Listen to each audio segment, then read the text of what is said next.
Om Namo Bhagavate Vasudevaya. Om Namo Bhagavate Vasudevaya.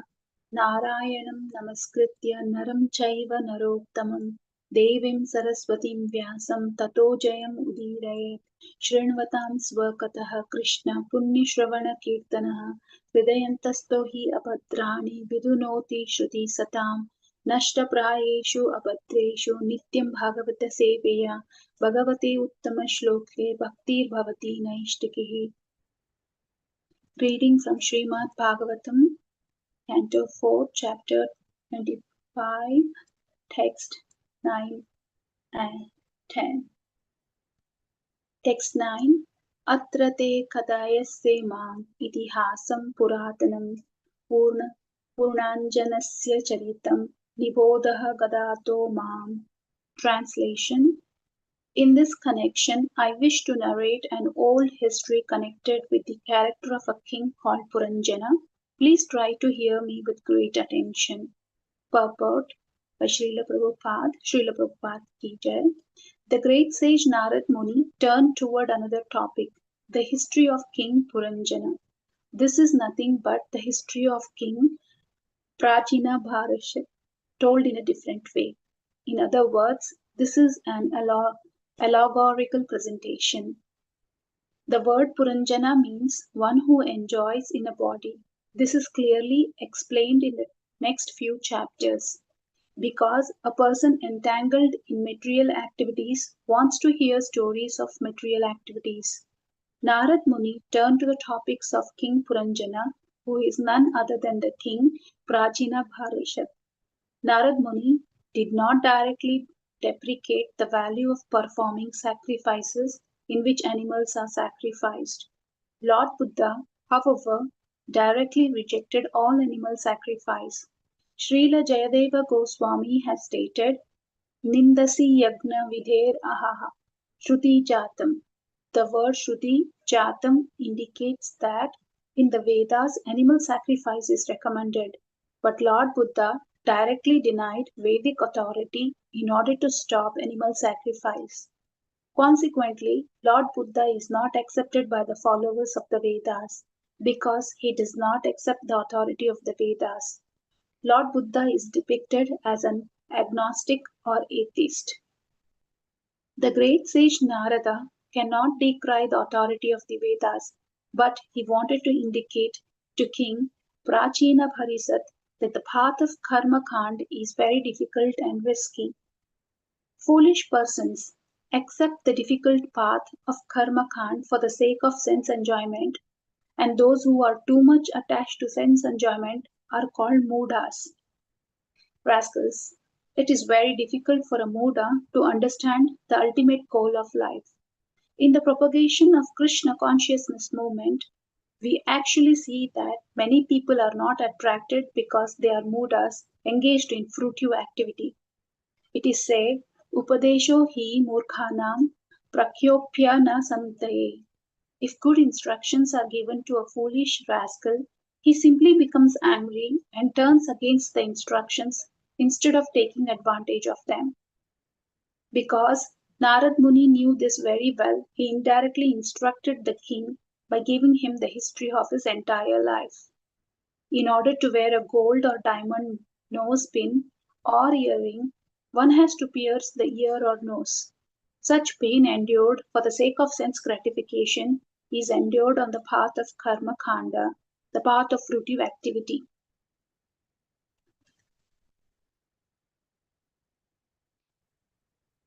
If one wishes to enjoy something in the future, he has to endure trouble in the present. If one wants to become a millionaire in the future and enjoys his riches, he has to work very hard at the present moment in order to accumulate money. This is karma kanda. Those who are too much attached to such a path undergo the risk anyway. Narad Muni wanted to show King Prachina Bharisat how one undergoes great troubles and miseries in order to engage in fruitive activity. A person who is very much attached to material activity is called Vishayi. A Vishayi is an enjoyer of Vishaya, which means eating, sleeping, mating, and defending. Narad Muni is indirectly indicating through the story of King Puranjana that eating, sleeping, mating, and depending are troublesome and risky. The words itihasam, history, and puratanam, old, indicate that although a living entity lives within the material body, the history of the living entity with the material body is very old. In this regard, Srila Bhakti Vinoda Thakur has sung Anadi Karma Phale Padibhavarana Jale Tari Bare Na Deki Upaya. Due to my past fruitive activities, I have fallen into the water of material existence, and I cannot find any way to get out of it. Every living entity is suffering in this material existence from past activities. Therefore, everyone has a very old story. Foolish material scientists have manufactured their own theories of evolution, which are simply concerned with the material body. But actually, this is not the real evolution. The real evolution is the history of the living entity who is Puranjana, living within the body. Sri Narad Muni will explain this evolutionary theory in a different way for the understanding of sane persons. Text 10. Asit Puranjano Nama Raja Rajan Brahap Shravah Tasya Vignata Namasit Sakya Avignata Chestitah. Translation. My dear king, once in the past lived a king named Puranjana who was celebrated for his great activities. He had a friend named Avignata, the unknown one. No one could understand the activities of Avignata. Purport. Every living entity is Puranjana. The word Puram means within this body, within this form, and Jana means living entity. Thus everyone is Puranjana. Every living entity is supposed to be the king of his body because the living entity is given full freedom to use his body as he likes. He usually engages his body for sense gratification because one who is in the bodily conception of life feels that the ultimate goal of life is to serve the senses. This is the process of karma kanda. One who has no inner knowledge, who does not know what he is actually, the spirit soul living within the body, who is simply enamored by the dictation of the senses, is called a materialist. A materialistic person interested in the sense gratification can be called a Puranjana. Because such a materialistic person utilizes his senses according to his whims, he may also be called a king. An irresponsible king takes the royal position to be his personal property and misuses his treasury for sense gratification. The word Braj Shravana is also significant. The word Shravaha means fame. The living entity is famous from ancient times, for as stated in Bhagavad Gita 2.20, Na jayate mriyate va. The living entity is never born and never dies. Because he is eternal, his activities are eternal, although they are performed in different types of bodies. Na hanyate hannamane sharire. Bhagavad Gita 2.20. He does not die even after the annihilation of the body.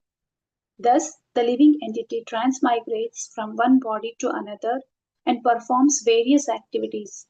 In each body, the living entity performs so many acts.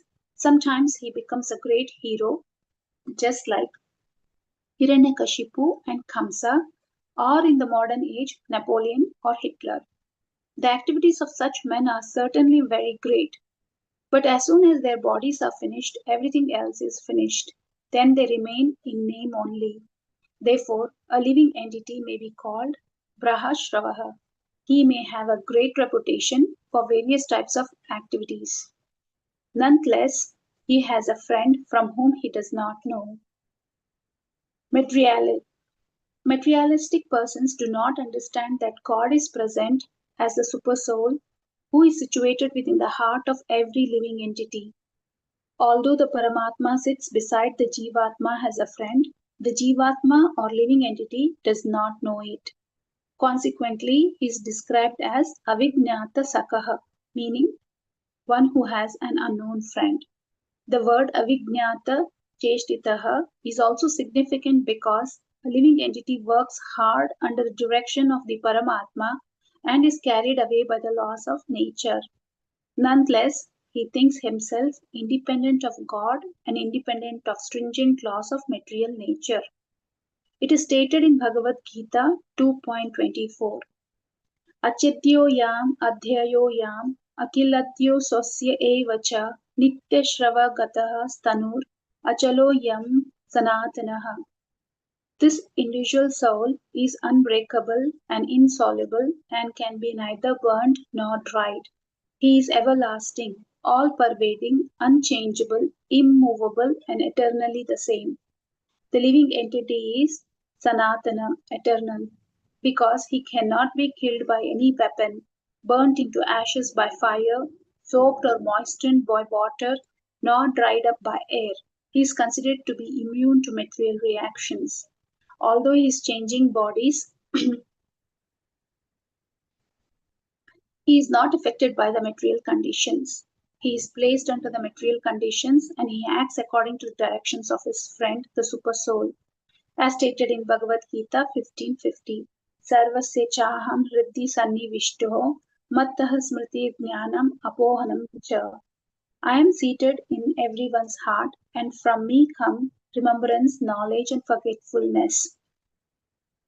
Thus, the Lord, as Paramatma, is situated in everyone's heart, and he gives directions to the living entity to act in whatever way the living entity desires. In this life and in his previous lives, the living entity does not know that the Lord is giving him a chance to fulfill all kinds of desires. No one can fulfill any desire without the sanction of the Lord. All the facilities given by the Lord are unknown to the unconditioned soul. Namo Om Vishnu Padaya Krishna Preshtaya Bhutale Srimati Bhakti Vedanta Swamin Iti Namine Namaste Saraswati Deve Kauravani Pracharine Nirvishesha Shunyavadi Pashyata Desha Tarine Jaya Shri Krishna Chaitanya Prabhu Nityananda Shri Advaita Gadadara Srivasadi Gaura Bhakta Vrinda Hare Krishna Krishna Krishna Hare Hare Hare Rama Rama Rama Hare Hare. I like to seek blessings from all the assembled Vaishnavas and thank you for giving me an opportunity to purify myself. Please forgive me for any shortcomings. So here we see that, first we'll begin with giving glories to Narad Muni. Here Narad Muni is making King understand the real purpose of life in a layman language by taking an example of King Puranjana, who is none other than, or the story of none other than, but the king itself. The history of King Prachina Bharisat. Generally, people who are completely engrossed in the material activities are not able to grasp the Vedic knowledge. People who are into material activities, they are in the mode of ignorance, which is what that does not allow their intellect to engage in jnana or either devotional service. Few ignorant people take to devotional service, but not for the sake of love for Lord, but for their own desire fulfillment. And on top of that, most of the activities rendered will be ritualistic rather than real devotional service. So, for such living entities, to make them aware of their ignorance and rise above the mode of ignorance is to deliver the Vedic knowledge in the form of an allegorical stories. As mentioned in Purport, materialistic people are more tuned to hear the stories, knowing this, which great sage Vedavasa has already understood what would be the human intellect in Kali Yuga. He wrote a Mahabharata so that the Vedic knowledge can be delivered to Mudas and low intelligent people. Narad Muni also adopts the same strategy towards King Prachina Bharisat. Foolish persons accept the difficult path of karma kanda for the sake of sense enjoyment, and those who are too much attached to sense enjoyment are called mudas, as told in purport. It is very difficult for a muda to understand the ultimate goal of life. They don't even realize that they have to put in a lot of effort for the happiness they want to enjoy.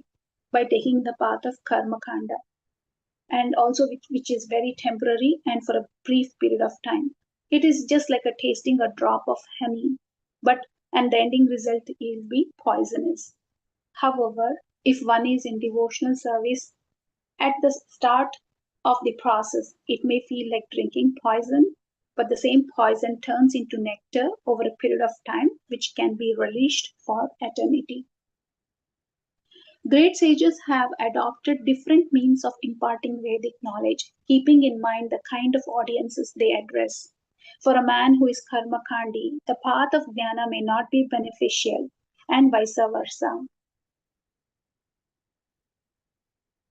In Mandukya Upanishad, verse 3.1.1, often cited, which reads as Dvasuparna Sayuja Sakya Samanam Vriksham Parisasvajate Tayoranya Pipalam Swadvati Anasanyanyo Abhichakshiti. This is another allegorical way of presentation by the sage which refers to the two birds describes into inseparable companions like birds residing on the same tree, which represents the individual or the world itself. One bird, Jivatma, the individual soul, enjoys the fruits of the trees, which is experiencing the world, its joys and sorrows, while the Paramatma, the supreme soul, observes without partaking. This allegory highlights the duality of existence, the individual soul engrossed in worldly experiences and the supreme soul, a witness, detached and unaffected. Here's a more detailed breakdown. The tree. The tree can be interpreted in two ways, either as an individual body or the entire universe. The birds. The first bird represents the individual soul, bound by its actions and experiences, subject to suffering and joy. The second bird symbolizes the Supreme Soul, the divine consciousness, a detached witness observing everything without being affected. The fruit symbolizes the results of actions, both positive and negative, that the individual soul experiences. So the key essence of this message would be the verse suggests that through self-realization, the individual soul can understand its true nature as the supreme soul, transcending the cycle of suffering and attaining liberation. The individual soul can become liberated when it recognizes the glory of the Supreme Soul, which is the true Lord and Protector. The Sanskrit verse for Katha Upanishad 1.3.3 and 1.3.4 are also having a similar kind of algorithm, which I would take an opportunity to present here. Atmanam Rathinam Vidhi Sarathim Ratham Evatu Buddhim Tu Saradhim Vidihi Manaha Pragraham Evacha Indriyani Hayani Ahu Vishayamstu Gocharaha Atmendriya Mano Yuktam Bhoktar Ahur Manishinaha. The translation of this verse is know the self, Atma as the lord of the chariot, the body as the chariot itself, know the intellect, Buddhi as a charioteer, and the mind, Manasa, as the reins.